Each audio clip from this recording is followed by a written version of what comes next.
The Los Angeles Rams finished the 2024 season with a 10-7 record and made the playoffs for the fourth time in the last 5 years. Murray's going to throw it to the end zone, up in the air, and intercepted! But despite the Rams finishing the year on a relatively high note, it was anything but a smooth ride, and especially with how their season started.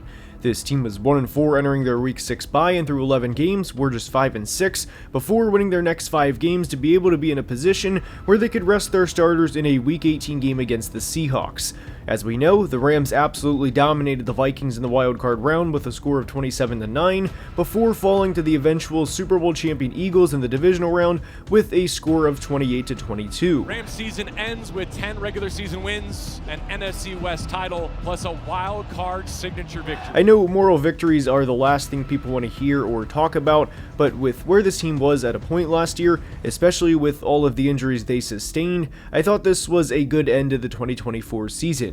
They were the only team to keep the Eagles within single digits during the playoffs, and they made a couple of big moves this offseason to try and push them towards their second Super Bowl win in 5 years. Davante Adams going to the Rams. What a brilliant move it is. And with Matt Stafford being 37 years old and already fielding a lot of questions of whether or not he's going to retire and whether or not he was going to be traded this offseason, along with Davante Adams turning 33 in December, well, the last ride for the Los Angeles Rams is here. But how far will they go in 2025? Well, we're going to try and answer that in today's video, and if you could like the video, I would really appreciate it. Without further ado, let's begin!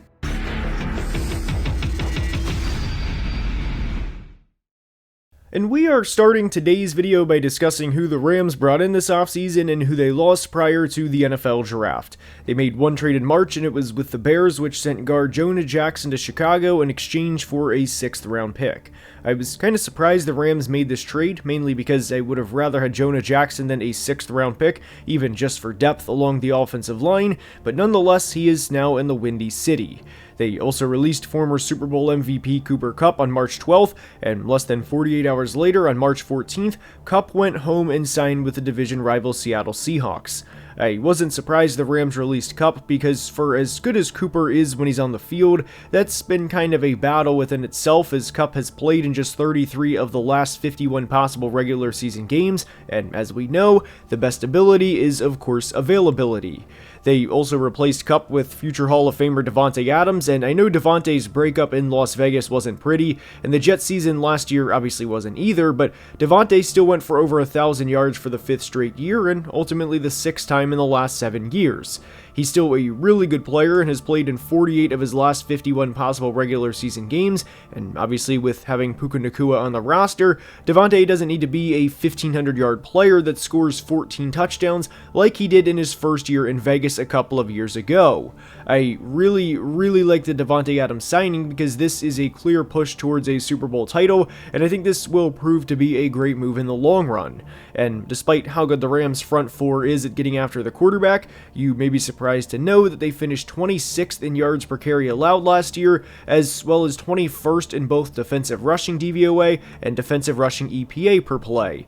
And in response to this, they brought in a really underrated player in defensive tackle Poona Ford. Poona has been an underrated player for a couple of years now, but he is a bowling ball in the middle of the defense at 5'11", 310, and will certainly help improve this area of the defense in 2025. And I love this signing for the Rams because I think Jared Verse, Kobe Turner, and now Poona Ford will all do a good job of helping stop the run, and barring health, of course, I'd be really surprised if they're not a much improved unit in this aspect this year. The Rams also brought back offensive lineman Coleman Shelton, who spent a couple of years with the team before playing for Chicago last year. Now, for their losses in free agency, we discussed Cooper Kupp going to Seattle, but aside from Kupp, they lost defensive tackle Bobby Brown, who went to the Panthers, and Michael Hoyt, who both signed 3-year, $21 million deals. Bobby Brown went to the Panthers, and Michael Hoyt went to the Bills. I think Poona Ford is a better player than Bobby Brown and also offers some pass rush upside, where Bobby Brown offers next to zero pass rush upside, and no disrespect is intended.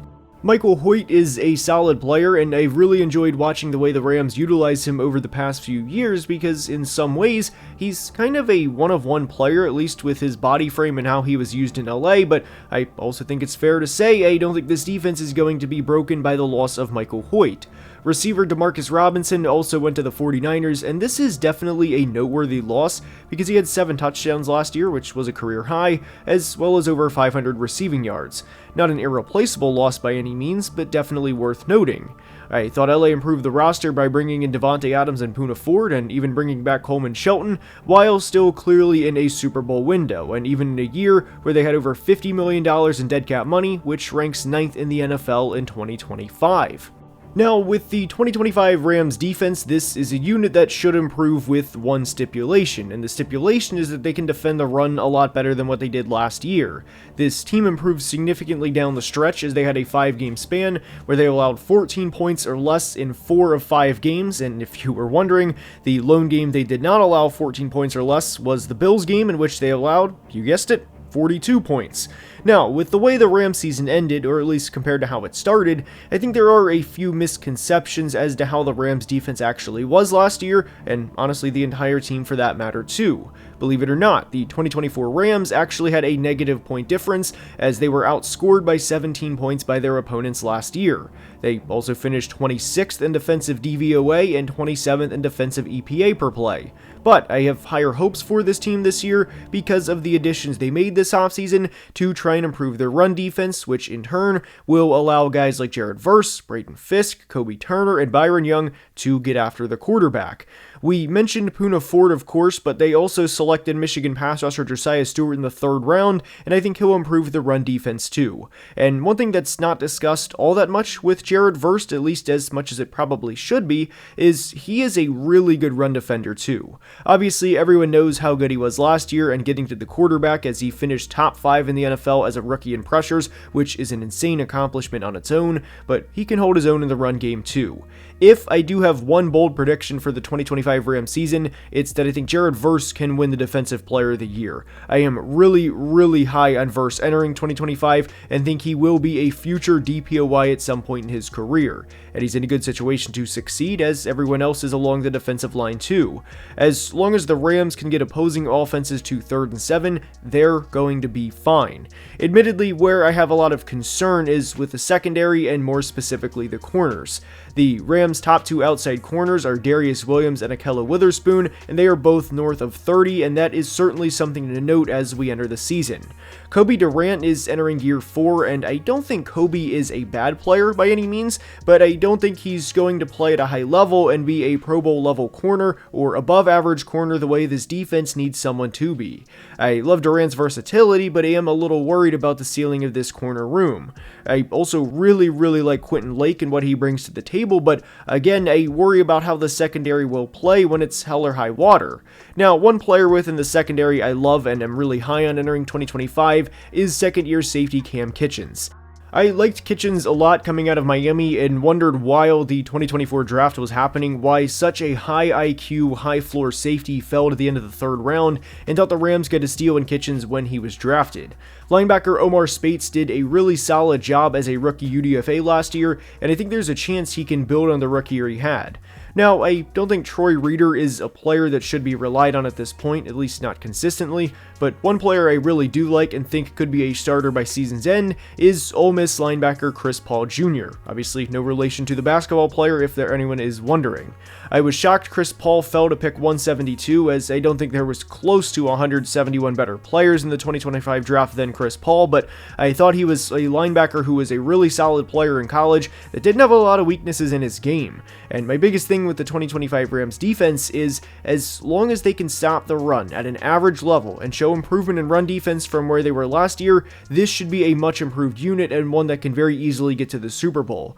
And the biggest thing with the Rams, and really every other NFC West team for that matter too, is you have to be able to stop the run to get out of this division.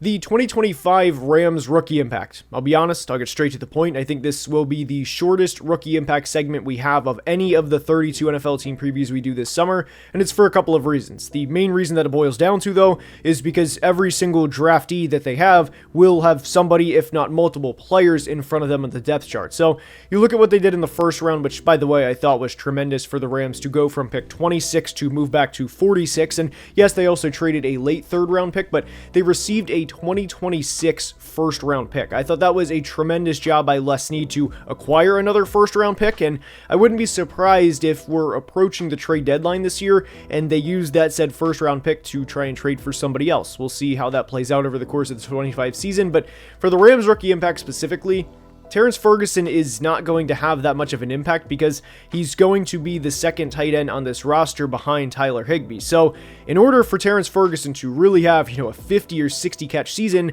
that would require either Tyler Higbee to go down with a significant injury or to underperform and to really drop every pass in training camp and preseason and the first couple of weeks of the regular season and go from there. And I don't think that's going to happen. And whenever you have just one selection in the top 90, or top 89 rather, because Josiah Stewart was the 90th overall selection, you shouldn't be expected to have that much rookie impact. And for Josiah Stewart specifically, I think there's a good chance that he's a hyper-specific role player because he's really good against the run. And that is, of course, what the Rams defense is going to need more of in 2025. So there's a chance he plays maybe 100 or 200 snaps this year, most, of course, which would be against the run. But when you ask the simple question, who would you rather have rushing the passer on third down? Would you rather have Jared Verse, Byron Young, or Josiah Stewart? And basically what I'm saying is to choose two of the three.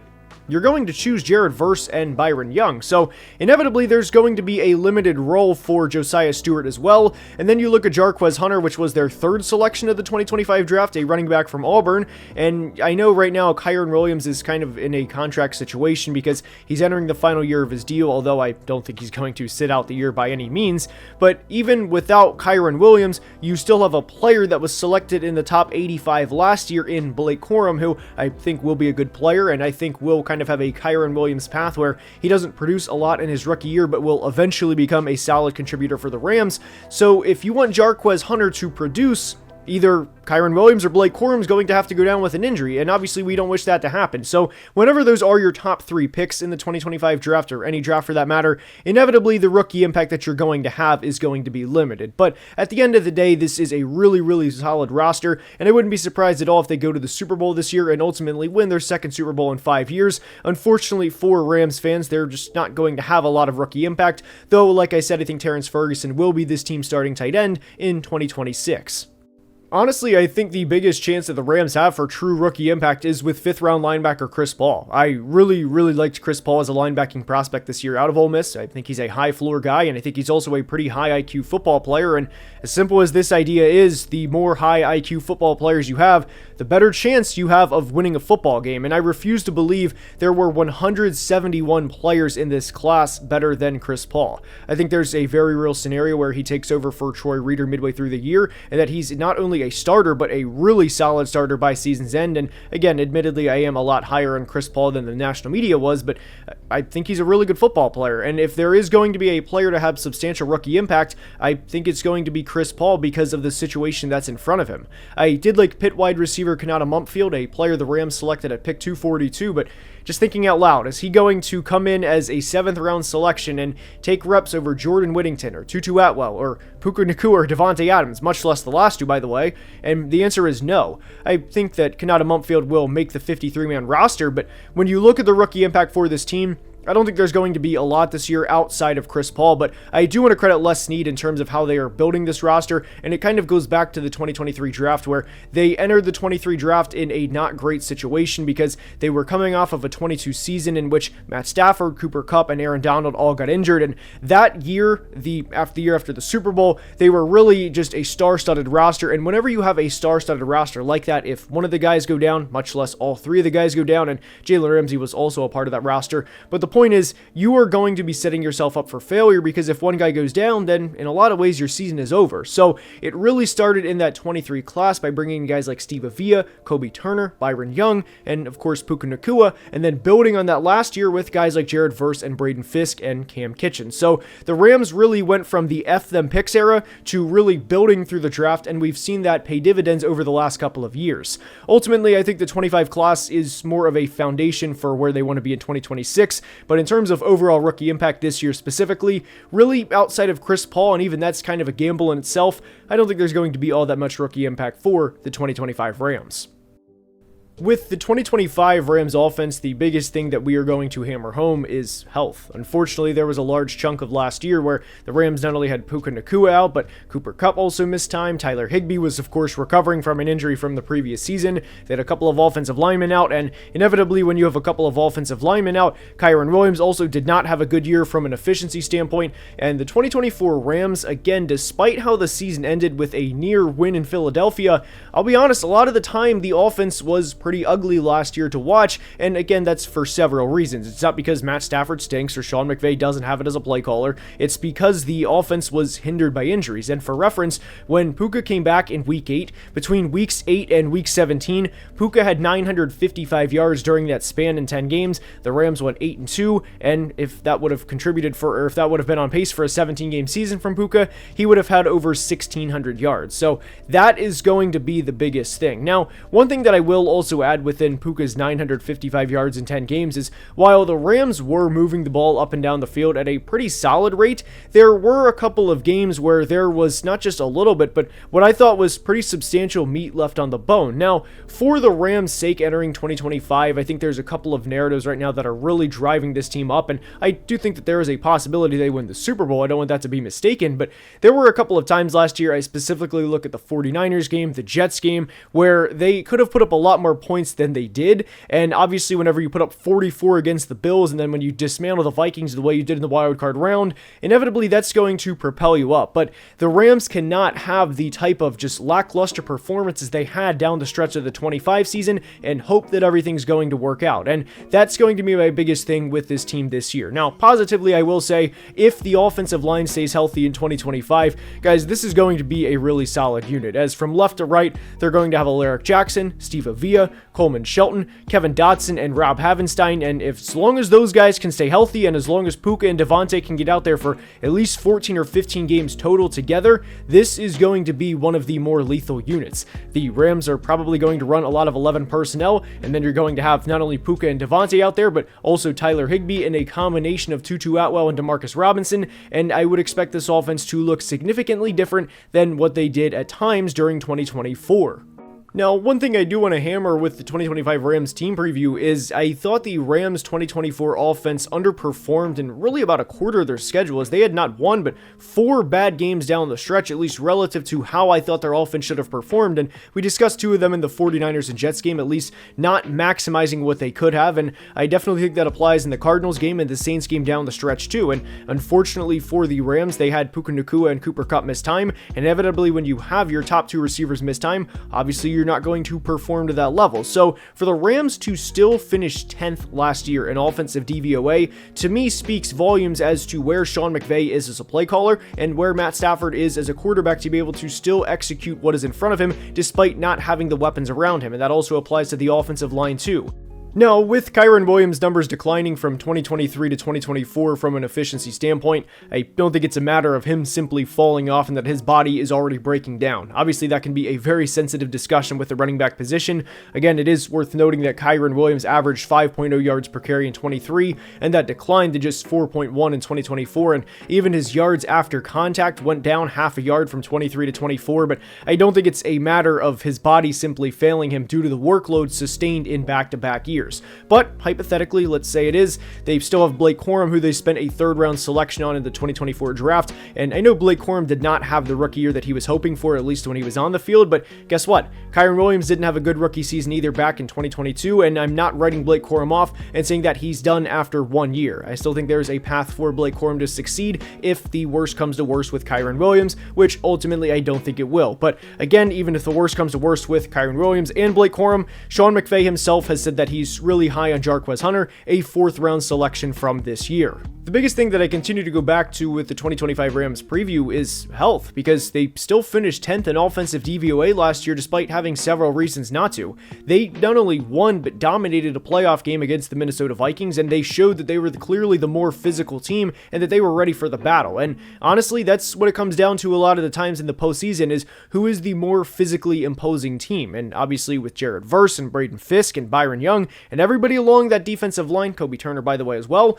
they're still going to be a really good team in 2025. And I know we're talking about the offense, but the reason that I bring that up is because for the Rams specifically, this also applies to a couple of other teams too. The Eagles are definitely one, the Ravens, the Chiefs, the Bills. If they get into the postseason, as long as they're not going to Philly in the wild card round, I think that there's a scenario where they can get to the Super Bowl in almost any way. This is without a doubt one of the best teams in the NFC, and what I will say fortunately for the Rams this year is they play both South divisions. They play the NFC South and the AFC South, and the reason that we bring that up is because playing those divisions, and the NFC South specifically, is a lot different than having to go to Green Bay and having to go to Detroit versus having to go to Carolina or having to go to New Orleans. And no disrespect is intended, I just think that Green Bay and Detroit is better than teams in the NFC South, really outside of Tampa. And again, I do think Detroit is a better team than Tampa, but you get the point of what I'm trying to say. And playing the AFC South and playing the Titans, Colts, Jags, and Texans is a lot more beneficial than having to go to Kansas City or having to go to,